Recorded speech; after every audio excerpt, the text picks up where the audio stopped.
Hello everyone, আসসালামু আলাইকুম। সবাই কেমন আছেন? আমি আল্লাহর অশেষ রহমতে আমার ফ্যামিলি নিয়ে ভালো আছি। কাছে কিংবা দূরে, দেশে কিংবা প্রবাসে, যারা যেখান থেকে আমার ভিডিওটি দেখছেন সবার জন্য দোয়া ও শুভকামনা। আমি আপনাদের মাঝে আরও একটি নতুন ভিডিও নিয়ে হাজির হয়ে গেলাম। তো আজকের ভিডিওটি আমি সেহরি থেকেই শুরু করলাম। আজকে আমাদের সেহরিতে ছিল মিক্সড সবজি, গরুর গোশত ভুনা আর ডাল ভুনা। তো আমি তো রোজা রাখবো, কিন্তু বাবুর জন্য তো খাবার তৈরি করতেই হবে। তাই ঘুম থেকে উঠে বাবুকে ফ্রেশ করে এখানে বাবুর জন্য নাস্তা তৈরি করতে চলে গেলাম। তো আজকে বাবুর জন্য একটু সুজি রান্না করব, একটু ঘি দিয়ে সুজি রান্না করব দুধ দিয়ে। বাবুকে সব সময় একই ধরনের খাবার দেওয়া হয় না, এক এক সময় এক এক ধরনের খাবার দেওয়া হয়। তো আজকে সকালে শুধু সুজিটাই রান্না করে দেব।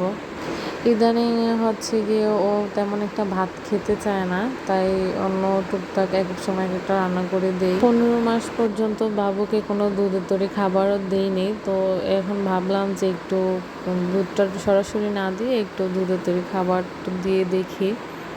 তো দুপুরে খাবার টাবার শেষ করে দেখি যে বাবুর বাবা আবার বাবুর জন্য মাছ নিয়ে আসছে। তো ওগুলো একটু ভালোভাবে ধুয়ে নিচ্ছিলাম বাবুর জন্য। আমি যদিও এই মাছ খাই না, বাবুর জন্য আনা হয়েছে। তো ভালোভাবে ফ্রেশ করে ধুয়ে ওকে একটু শুধু দুপুরের জন্য অল্প একটু নিয়ে নিচ্ছি। ওগুলো একটু ভাজি করে ওকে দেখে বাদ দিয়ে খাওয়াইতে পারি কিনা। তো আমার রান্নাঘরের টুকিটাকি কাজ শেষ করে আমি একটু ওই হাঁড়ি পাতিলগুলো ধুয়ে নিচ্ছিলাম, যেহেতু আমাদের খাবার মাদ্রাসা থেকে আসে আলহামদুলিল্লাহ। তো তেমন বেশি রান্না থাকে না, শুধু বাবুরগুলোই বেশি একটু করার চেষ্টা করি। তো কড়াইটা সবসময় স্টিলের দিয়ে মানে মাছ ঘষা হয় না, তাই একটু কালো হয়ে গেছে। তো ওইটাই ঘষে একটু পরিষ্কার করে নিচ্ছিলাম। প্রিয় ভিউয়ার্স, যারা আমার ভিডিওটি দেখছেন এই পর্যন্ত না টেনে, তারা প্লিজ আমার ভিডিওটি একটা লাইক দিয়ে দিবেন, কারণ আপনাদের একটি লাইক আমার ভিডিওটা অনেকের মাঝে পৌঁছে যেতে সাহায্য করবে।